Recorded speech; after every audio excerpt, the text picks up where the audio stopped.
I was going to ask you a question. One of the people in here, we were talking about Eric Nguyen earlier, as we welcome people in.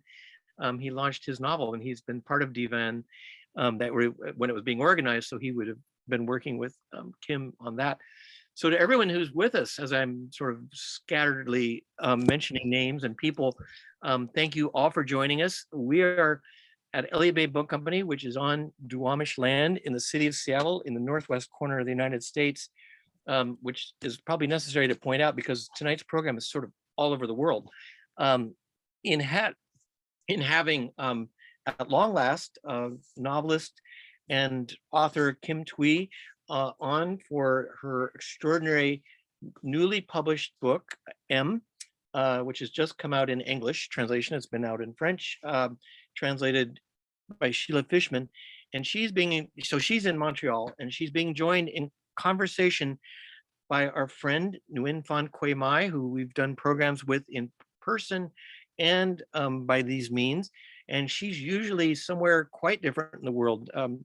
She also, like Kim, is originally from Vietnam, and but because she's lived a diplomatic trailing spouse life of going wherever work is for her significant other, she's presently in Bishkek, Kyrgyzstan on Wednesday morning. So she's joining us from the early hours there. So we've never had a program, we've never had anyone in Bishkek, Kyrgyzstan before. So Quế Mai, who is good at many of these firsts, is joining us that way. Kim Thúy is a writer we really have wanted to have here over time. The author of a series of powerful novels, they including Ru, Man, and V. She's a writer who's received the Governor General's Award, which is one of Canada's most prestigious. She's also known here for a wonderful, well-received cookbook, Secrets from My Vietnamese Kitchen, that came out. And I still remember the publisher of that book, who was actually in Western Canada, saying something. I said, is this the same? And indeed it is. But that's reflective of her own life and work as someone who came to North America as a child, and as much attention as the Vietnamese diaspora has gotten within the US, there was also a significant part of it that happened in Canada and other countries as well. And Kim has done that, and growing up and the language taking on there of French, as Quebec is predominantly that way. She has also in her life worked as she's been an attorney and has owned a restaurant, has done many other things as in a way is reflected in a book such as M, which tells in very succinct but beautiful poetic language stories of focusing on two people who come to North America and get out, leave under duress, everything that happened within Vietnam in the 1970s. And there's some legacy. And I don't want it, because the way this book is, I don't want to go into things that I think a reader should either encounter, or as Kim and Quế Mai will, I think, artfully talk about. So tonight should include, mostly will probably include Quế Mai and Kim talking. They've never gotten to actually meet, but they have had some long conversations, and someday the real in-person thing will happen, and both would be an occasion to behold. I think both carry a great inner strength. I mean, it's not just in the writing, but their actual being in a way that you can, it's palpable and is rare. So that spirit and that energy, I think, will still come across on these little screens. So there'll be a little bit of reading. We'll see if that's in French. Maybe I may jump in with a little bit of English if she wants that. Whatever's needed, but I think you'll get some sense of this story in their conversation and in whatever Kim reads. We also hope you will put questions in. I know the book is just brand new, and you wouldn't have had a chance to read it yet unless you're reading French, in which case you might have. But do work questions in, and I think there'll be elements of the story which many will have resonance with many. And certainly as people get a chance to read this, they will. I will come in at the end and read those questions, although I suspect, based on how it's gone in the past, Kim will answer, but Quế Mai will she helps keep it live on all fronts in the best possible way. And I'll come back at the end, or I'll be here at the end and sort of say good night. We appreciate not only Quế Mai getting up at the hour she is in Bishkek, but even for Kim, this is starting at 9 p.m. So it's not early in the evening as it is here on the western coast of North America. Thank you all again for coming, for joining in, both here on Zoom and in Facebook and the other ways. In fact, Quế Mai, we were talking, she often attends these wherever she is in the world on Facebook. So we know that's also a way people come. So on that note, you're about to hear and read from this book. And I didn't say enough about Quế Mai, except I was talking about it. Her book, The Mountains Sing. Sorry, Quế Mai. Finish business here. She, of course, wrote that amazing novel, which continues to be read and talked about, and another one's in the works. We'll maybe come up more to that later on. On that note, finally, thank you all for being with us. And now please join in giving good virtual attention and applause. And welcome to Kim Thúy and Nguyễn Phan Quế Mai. Thank you both. Thank you so much, Rick, for, I'm so honored to be back at Elliott Bay Book. I mean, it's one of my favorite bookstores. And I think in my second life, I will be working there as a bookseller. Please employ me. I'm coming with you. And you'll be working alongside with me too, right, chị Thúy? Yes. Thank you so much, everyone, for joining us. It is my great honor to be speaking with one of my favorite authors of all time. Chị Kim Thúy is most amazing. I read her book, Ru, many, many years ago, and it is a book that I came back so many times and read it just for the pleasure of enjoying the beautiful language and of digging deeper into the Vietnamese history. And chị Kim Thúy has a very unique style. I mean, as you could notice, her book, all of the names of her books have one word only. So it started with Ru, and then with the Mãn, V, and now M. So chị Thúy, I just want to ask you, your style is very unique. I feel like you are a poet in a way, in the way that you use the language, the rhythm, the images, not just in this novel, but in all your other works. So how did you develop such a style, and what did it take you to come up with such a unique voice? I wish I could be a poet, but I'm far from being a poet. And this is where I think my years as a lawyer has helped or has shaped me in a way, in the sense that, when you write a contract, every word counts, and every word has its own weight, has its own meaning. And you want to be very, very, very precise and very concise, right? And every punctuation, right, is important. And so I think that has shaped me as someone who writes, that there's nothing too much in the sentence, right? Every word has its own role. And I think that's why I can be concise and precise, but also because I don't have enough vocabulary. I've been reading your book, and every time that I go back to it, I said, oh my God, how can she write directly in English and with such, you master the language so well. Whereas I've been living in Montreal for 43 years now, and I still feel that I don't master French well enough, and I don't have enough, enough words to make long sentences. And maybe that's why my style is so, short and precise, concentrated, I would say.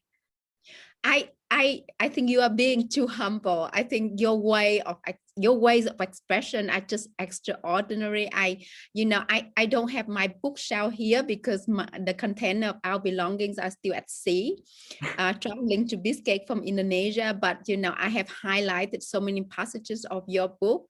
I love your ways of expression, and I think you are the master of the language, because I think you say so much with so few words. And this is something that I find really challenging. So I learned from you that you know, being a lawyer helped. So maybe my next degree would be in law. Yeah, but you know, and also because when I have the privilege to sometimes spend the whole day just to look for the word, you know, for example, in Vietnamese, I would know the word sadness, but I don't know the nuances like nostalgia or melancholia, for example.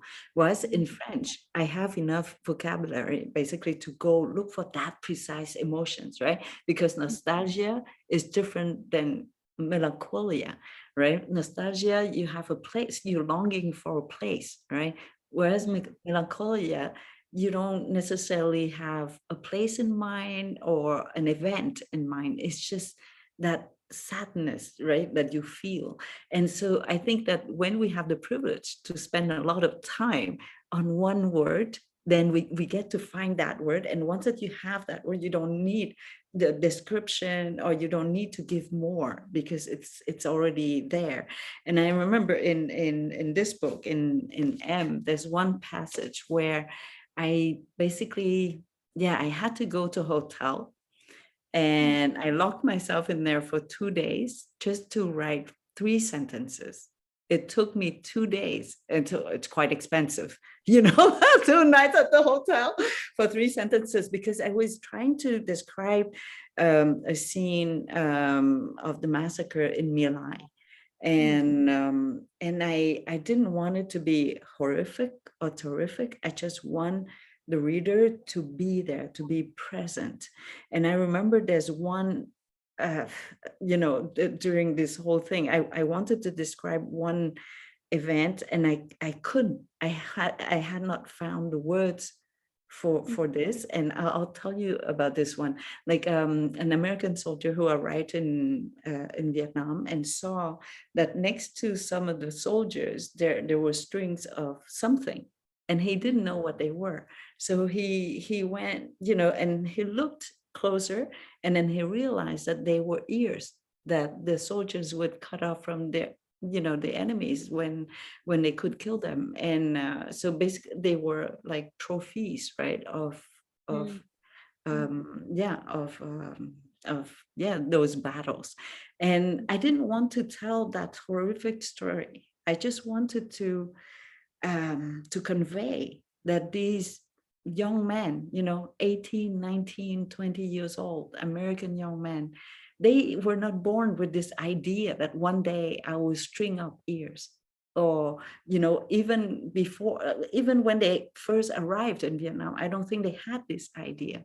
But because they were put in such a difficult situation, right, in a foreign land, in a foreign country that they didn't know, with people who didn't speak a language that they were familiar with, in an environment which is so hostile.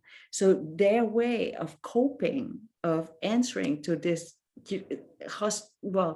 this hostility, was to do something horrific, you know, at the same level that then the hostility. But I couldn't find the right words until just lately. I was interviewed by a journalist in Belgium, and I didn't know how to say string in French. All of a sudden that word, you know, didn't come to my mind. And so I described it to her, and she said, "Oh, chapelet." And chapelet is the rosary, that's how you call it, you know, like with the beads. And she said, "Oh, it's like a rosary." And I said, exactly. If I had that word, I would have been able to describe that scene, which is one word, right? And rosary would carry all the charge of the emotions of that image, for example. And so I didn't get to write it in M.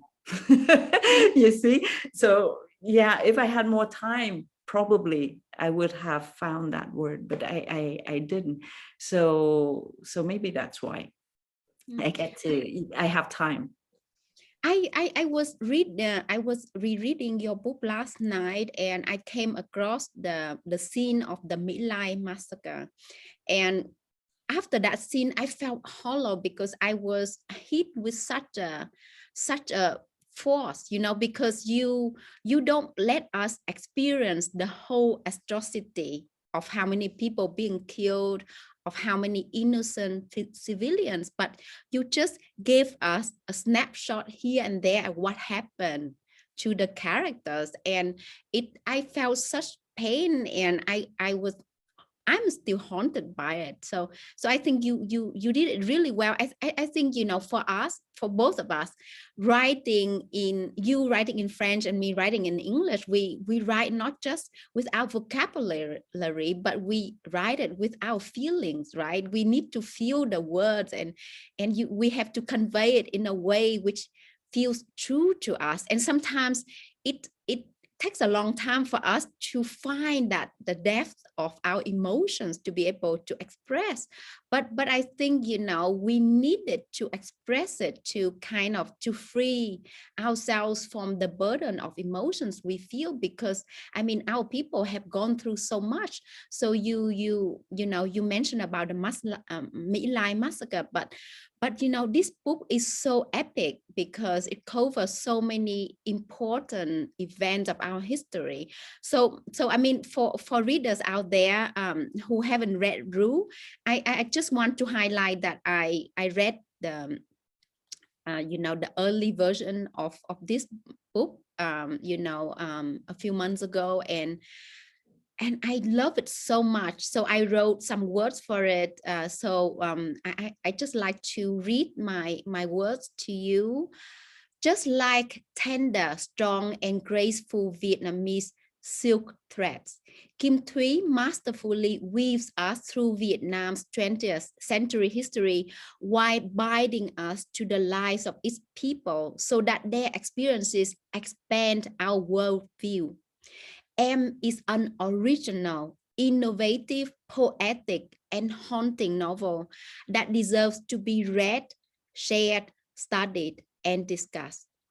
So, chị Thúy, I just want to ask you about the inspiration for this novel, because it covers so much of Vietnamese history, and also, you know, like the lives of Vietnamese people throughout histories and through so many centuries, and Vietnamese not just in Vietnam but in so many places in the world.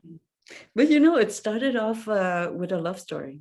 I wanted a love story because you know this picture of the baby in a box, right, in a cardboard box, and next to the baby there's a boy who was older, basically embracing, you know, the box. And you can feel all the love, whereas these two children were basically sleeping on a sidewalk, right? And you can tell that they were all dirty, and maybe they had not been eating a lot because they had an empty bowl next to them. So maybe they were begging for food at the same time. So there was a contradiction in this picture, right? You see so much beauty, so much love between these two children, but at the same time, the level of poverty, of misery was also, you know, at the other extreme of the spectrum. And so that picture stayed, you know, I saw it the first time probably 15 years ago, and it stayed with me. And somehow I found out that the little girl got adopted, you know, by American parents, and so she has grown up in the U.S. and even had the chance to meet with the photographer, you know, who took that picture. But then nobody has talked about the boy. What happened to the boy? Who was the boy? You know, so I said, but I have to pay homage to this boy. I'm sure that he also had a story. It's just that I could not find out where he was and what has happened to him. So that was the first spark, right? And then 10 years ago, I was on a TV set and I was doing a cooking show, and the cooking stylist who was there, she knew so much about Vietnamese food, Vietnamese cuisine, but her name is Heidi Bronstein. So nothing, you know, related to the Vietnamese, and she didn't have any Asian blood in her. So I said, how come you know so much about Vietnamese cuisine? And she said, well, because her mom, Naomi Bronstein, had adopted 5 Vietnamese children. and that she was part of the Operation Babylift, you know, when President Ford, 1 month before the end of the war, he sent out, he had this program where he wanted to bring out the children, the mixed blood children with, you know, from the American soldier, so on and so forth. And well, it was, I think it was quite known as a story that the first plane, what happened was Naomi had just given birth to Heidi. She was only, I think, 5 days old. She was still in an incubator when her mom left the hospital, took the plane to go back to go to Vietnam, where she had an orphanage. And she said, I'm going to save these children. And that's how she flew back. And she put all these children in the plane. And as you know, it was a military plane. It was a C-5 cargo. So there were not many seats. So the children were put in boxes and strapped to the in the belly of the plane. And there are many pictures of this first flight out of the orphans, because it was a PR operation, right? And so she said that she had a colleague or someone on the plane said to her that there will be another plane the next day, that she should get out of the plane, and so that she can bring some more orphans to the next plane. And that's how she left the plane. And as she was still standing on the tarmac of the airport, she saw the plane, you know, crashing and into fire. And in Canada, apparently there's a picture of her, you know, still, you know, totally stunned in front of this explosion. So she felt like she, you know, she tried to save these children, but at the same time, she, you know, half of them were killed in that explosion. And so these little, you know, these little, not little stories, but these little sparks, you know, came together 10 years later to become a book. And then because the child, and I heard on YouTube, you know, it's extraordinary. Technology is allowing us to meet so many people and to dig into history, personal history of so many people. And there's one girl who was part of the Babylift. She was adopted by American parents, but her parents did not tell her that she was Vietnamese for the longest time, for the first 35 years of her life, because they were in a very conservative area and they wanted to protect her against discrimination. So they raised her as if she was totally, you know, white. And she discovered only at 35 or something like that she was Vietnamese. And so in my mind, I said, okay, so this girl who's totally mixed probably was the girl in the box. But then how come she was that mixed, right? So I said, okay, then she had to have a father who was American, but also a great father who was French, in order for her to, you know, to look really white, to pass for someone who is not mixed. And so you see how it is, you know, when you write, it's just one thing after the other. And then it covered, and then I have a friend who has cancer due to nail polish. And so I read into that and I started research, and I saw that, you know, the whole story of how come the Vietnamese have become, you know, how we have become, how do you say that, known for, you know, the nail polish, the nails business. And it's such a great story. So how could I not share it with everybody that I could reach? And so that's it. That's how one thing led to another. Oh, that's fascinating. Thank you. So you have done, you know, you did a lot of research for this book and you collected a lot of information. So I find it extraordinary that you could compact so many stories into such a thin but powerful book. So I mean, you know, being a writer, the challenge is to cut down the words. And you told such an epic story in like, I don't know, in so few words. So I want to ask you about, you know, your process of editing. Did the first draft, how was the first draft? How long was it? And how could you cut it so much? I will show you the passage, the 3 sentences that cost 2 nights in a hotel. It's right here, right? Just this paragraph. Yeah, it took me 2 days because at the very beginning there were, you know, pages and pages, because as writers we always want to tell all the details of the story, right? But my process is that every day when I sit down to write, I always read from the first page, the first line down. And somehow, I don't know, I always find myself too talkative. So I delete.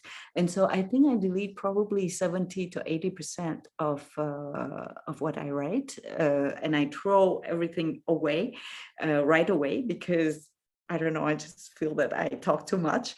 Yeah, in real life, I talk too much, as you know.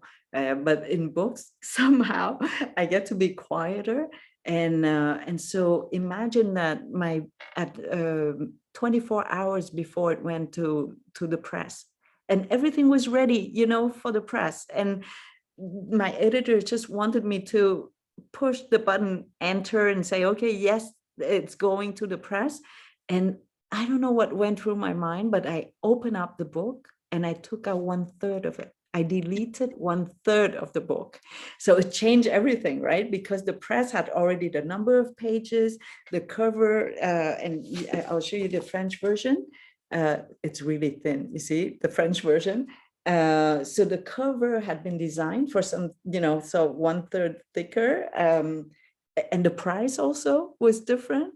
So I sent everybody in a panic, you know, to say that I'm taking out 1/3 of the book. And I still remember that night I finished at 4 in the morning to delete 1/3. And, you know, it's difficult to delete because it's like a table with 4 legs. And then you take out 1 leg, you have to redesign the whole table because it doesn't stand anymore. The balance doesn't work anymore. And so I finished at 4. And at 6, I was on a TV set, you know, for a TV show where I'm the host. So I had to be really ready for that show. But I couldn't let the book go as it was, because I think it was too long. And I'll read you one part, you know, of the 3 sentences where it cost 2 nights at the hotel. And, you know, my husband would tell you that it's really not a good business model because it costs a lot for 3 sentences. But here it goes, because you talked about the My Lai. And so I try to describe the main character, who was 14 at that point, witnessing what happened in My Lai. So it went like this. The night before, Tam had lain down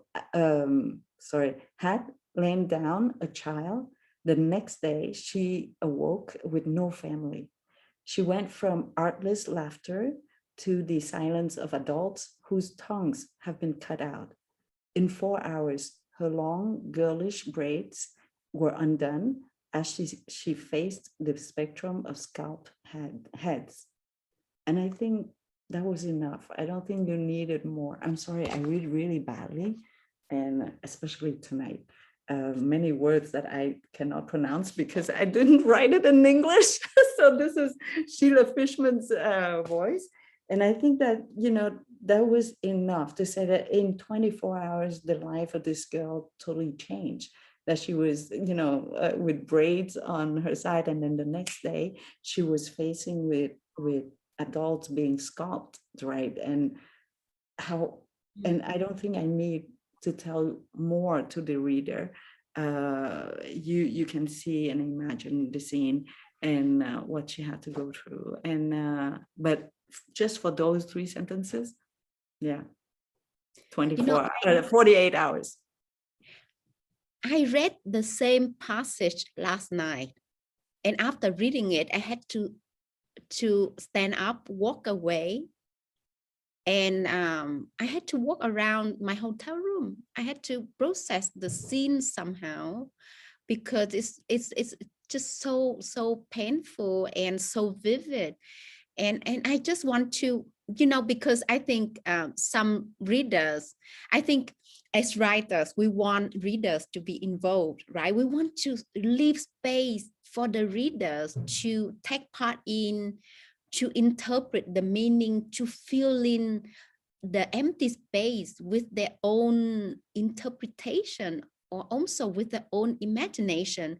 Because if any reader who cares can Google My Lai and see the horrific image, and I think if the reader goes beyond what we write, they can add so many layers of the stories that make it, that make them richer.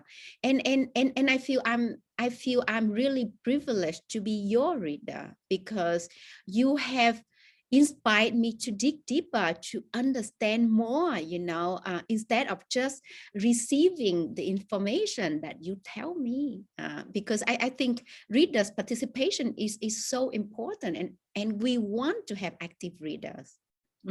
And to me, I wanted to talk about My Lai because I think the Vietnamese themselves, back then, when it happened, most of the Vietnamese didn't know about it. We didn't have even the information to know what was happening on our own territory, right? And I think that's the saddest part. For example, the Operation Babylift, for the last, I would say, my first 50 years of living, I really thought that it was a grand gesture of the US saving these orphans, because they knew that the children who were mixed, they would be scapegoat, right, for the communists who would be arriving, and then these children would be the image of the enemy, right, because they would carry the American features, right, on their faces. But then when you do research, you find out that the person who designed the program, and it hurt me so much. One of the girl, the journalist, she was one of the babies who survived, got adopted in Australia. And so she found this man. And so she said, oh, I want to, to start with thanking you, for helping so many of us. And he said, you should not thank me, because it was not about you. You were only children of dust. And he said children of dust. And I knew that it was not English, right? It was a translation directly from the Vietnamese, because that's how we call it, right? And he said, there was no point for us to, nobody would take children of dust as scapegoat, because you don't have a value, to be scapegoat. So he said it was only an operation of image. It was a public relation moment, and that's why President Ford was present, and that's why they used a military airplane instead of a commercial airplane. And that, I said, oh my God, you think that you knew so much about that war because you're Vietnamese, but actually no, there are so many things that we still discover today. And it was the same thing from the Vietnamese side, and I'm talking about the American side, but I also hear so much now because of technology. We would have all these soldiers talking about their experience from the North and from the South.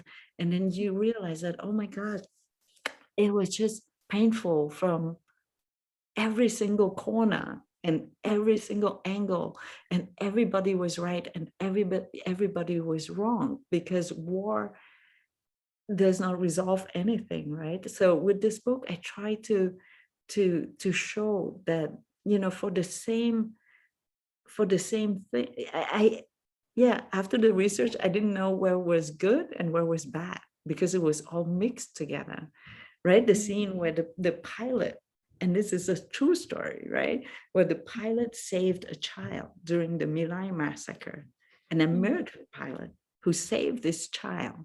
And he knew very well that it was a wrong thing to do, you know, towards his own country and his American soldiers, his brothers in arms, right? You don't save someone, well, you don't save the enemy, basically, but he did.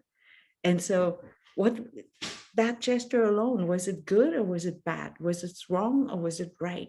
It's impossible to say, because it depends on the angle, where how you look at it.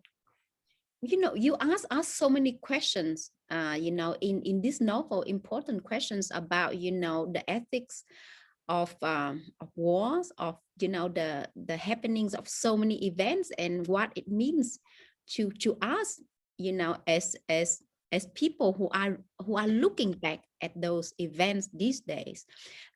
So I just want to highlight that your book is not just about the Vietnam War. It's about many important issues, such as the exploitation of Vietnamese laborers by the French colonists, about, you know, the Vietnamese people ourselves exploiting Vietnamese women, you know. So it's fascinating when you talk about the practice where, you know, some Vietnamese women wanting to protect the body, you know, their breast, and not wanting to breastfeed their children, so they rip away the mothers of other children, so that these mothers would come and stay in their homes and breastfeed their babies. So this is the practice of worldview.Em, or big sister breast. That's the translation, right? So you know, and you also talk about the Agent Orange and also the nail salon industry, of how many Vietnamese people bend our backs and serve, you know, other people, and suffering from the impact of chemical, of having, you know, cancer, because we breathe in so much of these toxic film, toxic chemical, and not many people know about such effects. So I just want to ask you, how did you, because so much have happened to us Vietnamese people inside and outside of Vietnam. So how did you select what to include and what not to include in this book? You have to delete. You include everything and then you delete everything. No, but actually, you know, the nail salon, I wanted to include that because it started off with a grand gesture, a small action, but it was from such a warm and generous place.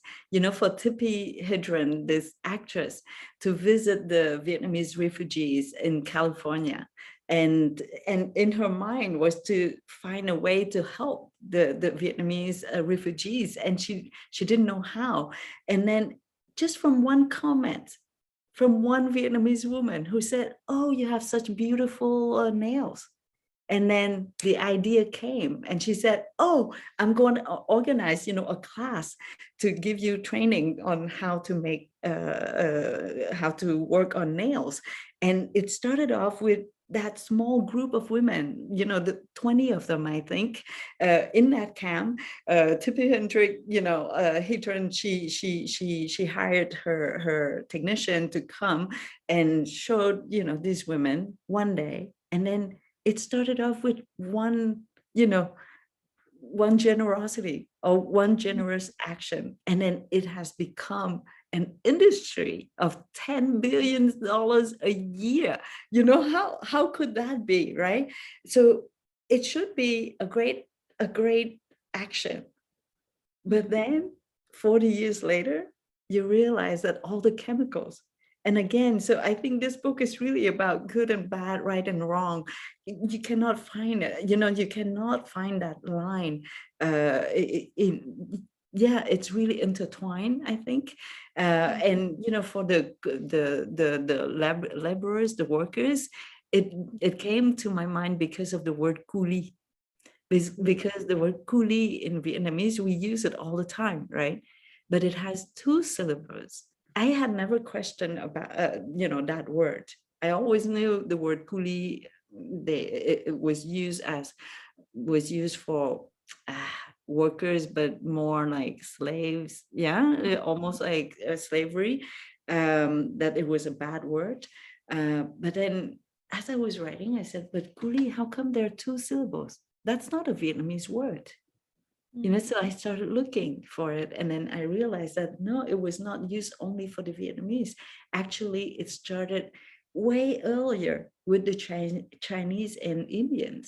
Right after slavery, when slavery became forbidden, then the form changed, and we called it, the coolies hired from China and India. And in Quebec, we have one meal. One dish. It's called pâté chinois, which means Chinese pâté. Pâté. I don't know. It's like a shepherd pie, and it's you have ground beef, corn, and mashed potatoes. I don't know how you call that in English. I'm sure you have it, especially in the US. You do eat this as well. But in French, in Quebec, we call it pâté chinois. So Chinese pâté. And there's nothing Chinese about it, right? And so I looked into it, and when I looked into coolie, I suddenly understood why it was pâté chinois, because that was the meal that they cook for the Chinese workers, because it didn't cost too much, and it really, could fill up, very quickly, especially for those who, when they have to work in the winter, you need a lot of energy. And here in Quebec and in the rest of Canada, we have a lot of potatoes. So that was not a problem. So, and so you can make that link, right? Coolies. And so I had to talk about the coolie and link that with the Vietnamese coolie later on. So my grandpa worked as a coolie for the French. He, my family is from the north of Vietnam. So my father was brought to the south of Vietnam by the French, and he worked in the rubber plantations. And many of the people in our village died in those plantations because the way that they exploited the people was just horrible. We're very lucky that he escaped and he went back to the north to be with us. Otherwise, I wouldn't be here today. But like the horror of the rubber plantations and how the Vietnamese were exploited, you brought it into this novel, and you brought in so many different things that foreign countries do to Vietnamese people, until today, and the impact until today. But I just want to highlight the spirit of hope and of survival and of love in this novel, because this is not a novel that portrays Vietnamese as victims, but it portrays the complexity of Vietnamese people, how we survive through our history, and how we pass on the lessons to the next generations. And one of the first things that attracted me to your work is that how authentically Vietnamese you write, in the way that you protect our culture and protect our language. And I just want to read one of my favorite passages in your book, Rue, because this is a passage that opened my eyes and inspired me to use, Vietnamese language in the full diacritical marks. Because, normally Vietnamese language, when it is published outside Vietnam, is stripped out of the diacritical marks. But you are one of the first writers who assert the use of Vietnamese language in its original form. And this is a passage from Ru. My name is Nguyễn An Tịnh. My mother's name is Nguyễn An Tịnh. My name is simply a variation of hers because a single dot under the I differentiates, distinguishes, disassociates me from her. I was an extension of her, even in the meaning of my name. In Vietnamese, hers means peaceful environment and mine peaceful interior. With those almost interchangeable names, my mother confirmed that I was the sequel of her, that I would continue her story. The history of Vietnam, written with a capital H, thwarted my mother's plans. History flung the accents of our names into the water when it took us across the Gulf of Siam 30 years ago. It also stripped our names of their meanings, reducing them to sounds that once strange and strange to the French language. In particular, when I was 10 years old, it ended my role as an extension of my mother. So I just want to ask you about the use of Vietnamese language, because also in M, you know, you protect our language because our language suffered so much because of colonialism. You know, we have been colonized, and you decolonize with your work. And I think, you know, it has resisted us. I don't know how the Vietnamese language has resisted the French for so long, because you know, the French colonized for 100 years, right? And somehow the language of, as we know, Vietnamese was written with characters, right? So the language had been created based on images and ideas and not sound, right? In French or English, it's a language based on sound. You have constitution, constitutional, constitutionally, anti-constitutionally. You just add on, you know, and to me, French and English are horizontal languages, right? Whereas our language, Vietnamese and Chinese, are vertical. And you have to go with tones, right? Because we have only one word, because the language was based on images, on ideas, right? So you draw a person, you don't need to know the sound, you can see it as a picture, as a drawing. But then the French changed it, right, into a language based on sound. Because the Vietnamese now is written with the Roman alphabet, A, B, C, D. We no longer have images to a language which had been created as images, right? So how can you, you know, how can you basically distort, you know, a language so much? But then somehow it worked out, right? Because now but still, even though the Vietnamese language now is written with sound, we still have images behind. I think it's still there. So that was a big influence, a big change, you know, in the Vietnamese language. But somehow the time of the Vietnamese language, we don't have, how do you say that? Not time. I'm translating from French now, but we are always infinite, right? For verbs, we don't have past or future time. We only have the tenses. Yeah, yes, there are no tenses in Vietnamese language.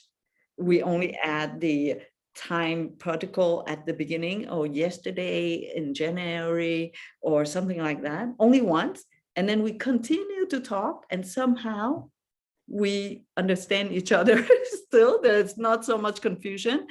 And so somehow, even after 100 years, the Vietnamese language stands still.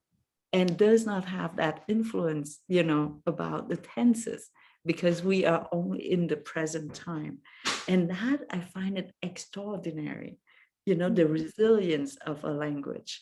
And so, and it's beautiful also to compare, probably, well, since you speak many languages at the same time, it's so beautiful, you know, to own all these cultures, because a language is never just a language. It carries the history of a place, even the geography of a place. You know, in Vietnamese, we have only one word for snow, but in Quebec, we have at least 20 words to you know, to describe the different snow: wet snow, dry snow, big snow, small snow, you know, snow in a ball, not in a ball, whatever. But we have so many words for that.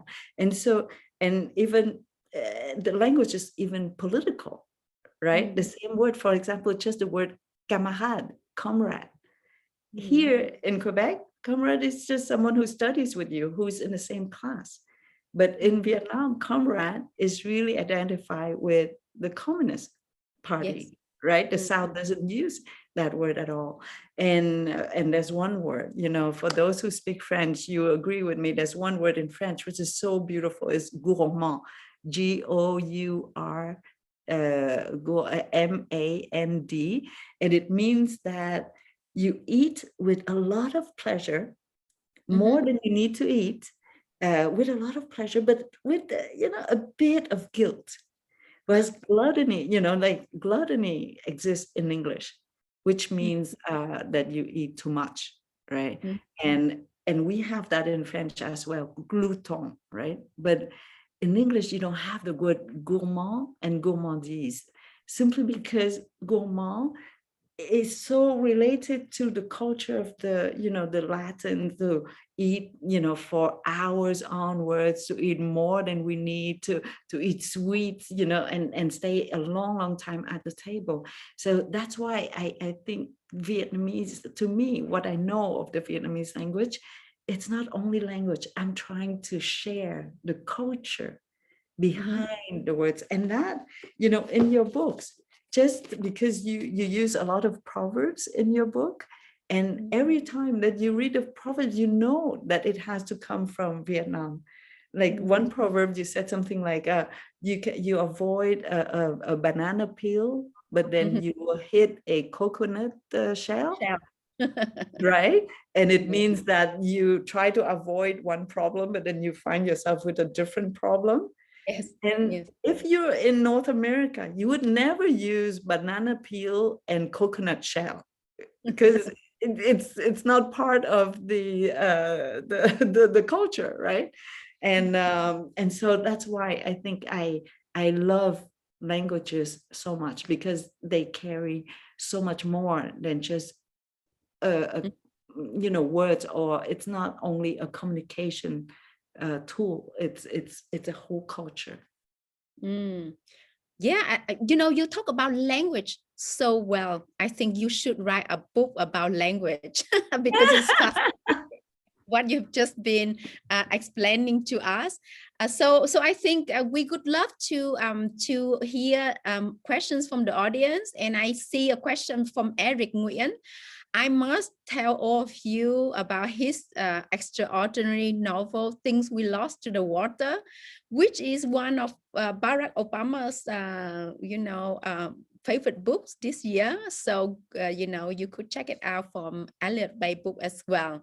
So, Rick, would you like to come in and ask the questions for us? Sure, I will, Quế Mai, because I'm glad you made that mention of Eric, and you did say those things about his work. And Eric, who I think is in Washington, D.C., or at least that's where he was when we actually helped launch his book when it came out.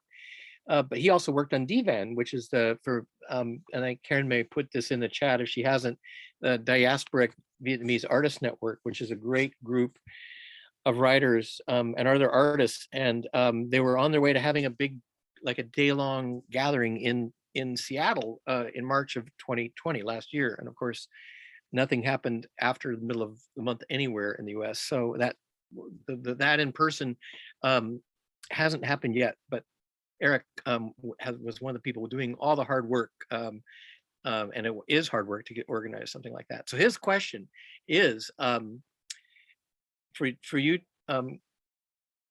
Kim, Sheila Fischman has translated all your books into English. Are you involved in the translation process? And if so, what is your experience like? And how does it feel to see your work translated into another language? I was not involved at all because I didn't know Sheila.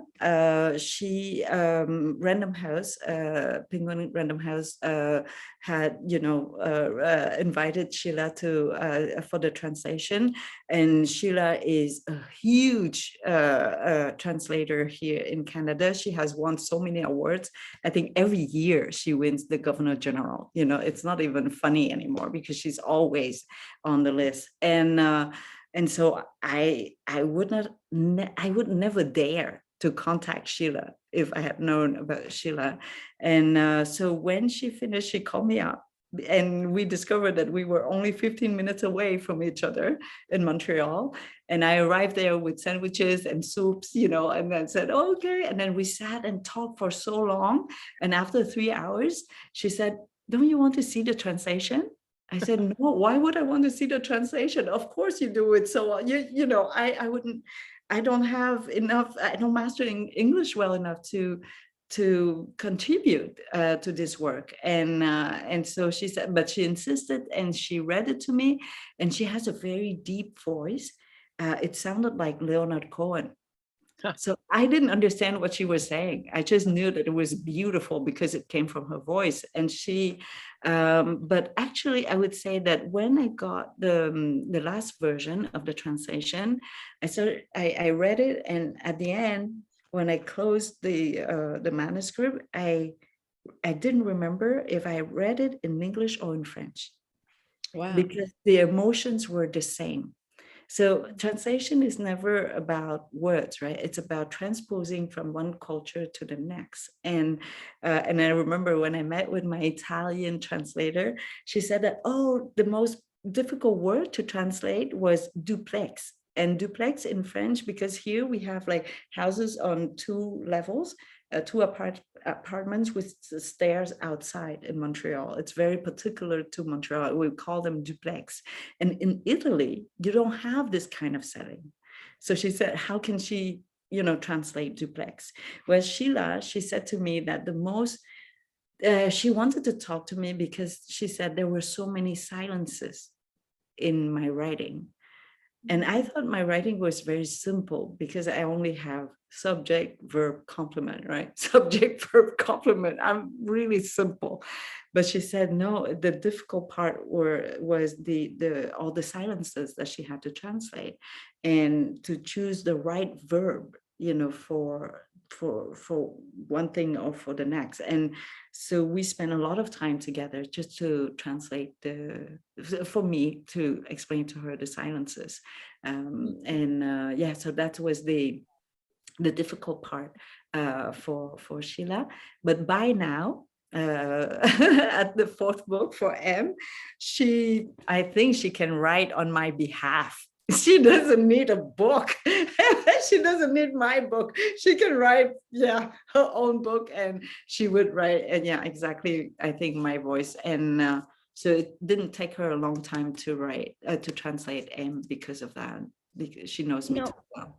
I just want to add that I really celebrate the fact that her name is also on the cover of your book. And I think, I really hope that we pay more, I think we should acknowledge more the roles of literary translators. I really hope that we put all, in all books of translation, we have the translators' names on the cover. Because I think translating is giving life to a work in another language. It's even more difficult than writing the book. And you know how it is, right? In Vietnamese, what it's called, it's like a martial art book series in Vietnam, and there's one translator who can do it well. Because there were many translators who tried them, and all of a sudden I don't have the name anymore. But my mom always said that if you want to read this book, it has to be from this translator and not from the other translator, because it changes everything. And that's the confusion, right? Because a beautiful translation is when you don't hear the voice of the translator. How the translator could be invisible, but at the same time, the whole book is about the voice of the translator. It's her or his voice, and so yeah, it's a very difficult work, because you have to be invisible, but at the same time authentic to who you are as a translator. Yeah, I think isn't it the International Booker Prize now they give, that they actually, half the award in a way goes to the translator, and it acknowledges that.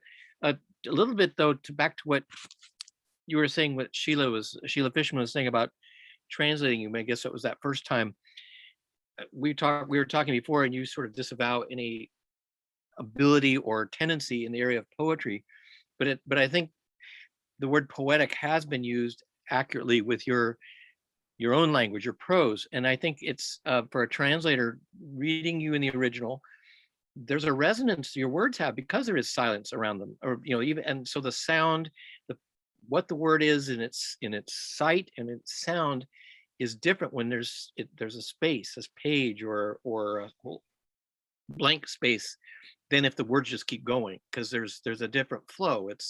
I think Sheila, you're right to give her credit from what I understood of her work, but for her to slow down and go, whoa, this is different. I can't just go careening along in the flow of language. This is because your words do that. To the other part of her sounding like Leonard Cohen, like Leonard Cohen, of course, is from Montreal, but I think cigarettes had a lot to do with his voice. So I don't know if that Sheila also was part of hers. This is more of a comment from our friend Claudia Castroluna, who we were talking about earlier, who sent a note by way of Facebook, but thanking you, Quế Mai, for reading the passage from Rue, because she felt that was a wonderful way to work what you said about the diacritic and the language. And then thanking you, Kim, for writing this so beautifully. I mean, this is a writer. We'll get you caught up on Claudia's work another time, but a wonderful poet and writer. Can we say that?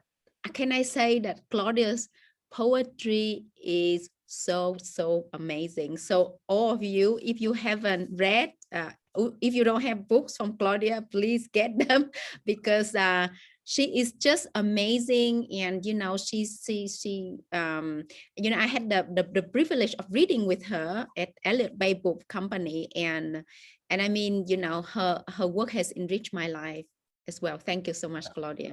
She has a new book coming next spring, but she also did a cycle of poems about the women who were killed in Juarez, on the border of the U.S. and Mexico, and giving voice to them who weren't given voice, to a collection called Killing Marias. Anyway, some of what is written about in My Lai here, there's kind of there are parallels.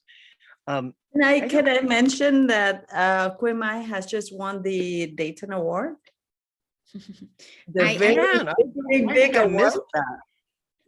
The runner-up of the Dayton Literary Peace Prize, so which is amazing. So I hope to go to Ohio to accept the award, but I'm still, like the embassy here, the U.S. embassy here is closed they don't process visas.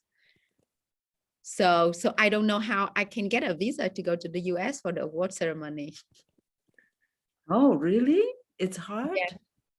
Yeah, it's I have applied, but I haven't heard. They haven't given me an interview, so I don't know how I can get there. So, but anyway, thank you for mentioning, and I'm really grateful to Elliott Bay Book Companies, for Enrique and Karen for supporting me from the very beginning. So, Chị Thúy, I want to ask you, there is a question from Angelina. Great. Yes, she writes, writing about Vietnamese stories and experiences are so sad because of our history. How do you cope with your feelings, giving them to readers in your book without getting overwhelmed by them? For this book, because there was a lot of research, and I how would I say it? I went to bed a lot with, with tears, overwhelming me. Or sometimes I would wake up and I feel like I'm drowning because of all the tears in my lungs. But I never allowed myself to write during those moments. I didn't want to write this book with anger or with a taste of anger or bitterness or disappointment or frustration or any of that. I wanted to be able to write and about the lights, the beauty, because I think we forget that we are capable of beauty and we're capable of being doing how would I say it, being bigger than ourselves. And so in this book, yes, these are horrible stories, but at the same time, in those horrific times, you can also see the greatness of us being human. And that was the only purpose of this book, is to share with the readers beauty of us, beauty of the situation, beauty of, the human condition. Because I think, not all of us have the chance to live through horror or to see horror, to be a witness of horror. So I think if we talk only about horror, the person in front of us can understand, but from the intellectual level, and so I think we need to talk about beauty in order for us to connect to each other, because we all have had a chance to see beauty or to live beauty or to feel beauty at least once in our life, because we've seen the blue sky once, because we have smelled a flower, because we have touched, velvet, or silk. And so I think we have to allow ourselves to use beauty as the vehicle to talk about horror, because when we talk about beauty, we connect from the heart or from the guts. And so I hope that this book, that the readers will take away not the horrors or the atrocities, but beauty, that we're capable of beauty. And because if we forget that we're capable of that, then we won't create more beauty, or we won't preserve beauty.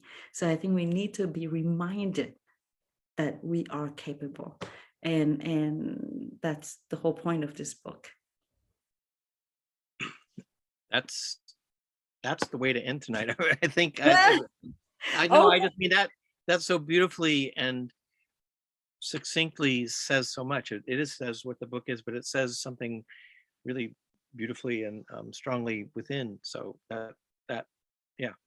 And then I don't think I don't. Yeah, I mean, if we were in a room, everyone would just be like, "Whoa!" I feel you would feel that, and in a way, the group can hold silence, almost that kind of silence that has that spirit or that sense of beauty and love and kind of that shared moment, which is everyone's going out their lives and everything's that happens, so that will resume. But you get to in this book, and I think what you just said is a way of holding that and helping us to see it and hold it, because sometimes we have trouble holding it and carrying it and not letting it get washed away or swept out, even the memory of it. So you beautifully so much. Because I think that we think that we're attracted to beauty first, but actually I think it's the contrary. We're attracted to horror first, and that's why we all slow down in front of an accident on the highway. But we rarely slow down because we see some wildflowers on the side of the highway. Never. And so I think we have to discipline ourselves to see beauty. And the beautiful part of this is that once that you've seen those wildflowers, you can no longer not seeing them. Right. And this is why we have to discipline ourselves to see beauty. And so I just want to share with you something. In this book, in the English version, you don't have this cover, But this is from a real painting from an artist here in Quebec, and I want to show it to you so you can understand why all of a sudden in this book at one point you see this page, because it's the cover of the French version. That's it. Quế Mai, any last words, since I guess you're getting in your day, but you probably need a little bit of sleep before, because your night's been otherwise. Thank you so much to you, Rick, and to Chị Thúy for this fascinating conversation. I thank you everyone for attending, for spending your time with us. It's really a great honor to have your presence. I highly recommend M and all of the books by Chị Kim Thúy. And Elliott Bay book is, I think, one of the first bookstores who has copies. So you will be one of the first readers. So I hope you read this book and you can let us know your thoughts. I look forward to hearing from you, because Chị Thúy is really unique. I mean, she's a poet. She's a journalist via this novel. I mean, she documents so many important events in a journalistic way as well. And she's a poet, she's a novelist, she's a storyteller. She's amazing. Thank you so much. And thank you very much for having me, for having organized this event, Karen and Rick. And just so you know, I'm a fan of Quế Mai, and this is how I read her book. They're all cornered. So thank you so much for waking up really early to be with me today. Thank you for staying up late, and others who are with us. The only last little part, because if we were in the conversation, it probably would keep going. All that you just said about beauty and seeing it, how can you not? I think the other part, and this is one of those books that reads you as you're a reader, and that's also, so that's beauty reading you. And if you learn that the beauty is it's a back and forth thing. You're seeing beauty, but beauty is seeing you, and that is what's in this book. It's one of those books that reads you as you read it. So it's that kind of a thing. Oh my God, that's so beautiful. Can I quote you? Anything, anytime. But it's, anyway, we'll follow up otherwise. I'm getting literally choked up. Anyway, thank you so much, everyone, and blessings and gratitude in all languages and all time zones and every day that we're all in. And take good care, and we will hopefully get to do this in person somewhere in this universe sometime. Thank you both. Thank you so much. Thank you so much. Thank you. Au revoir. Merci beaucoup. Merci. Cảm ơn mọi người. Xin chào. Cảm ơn nha. Cảm ơn chị Thúy. Bye. Bye.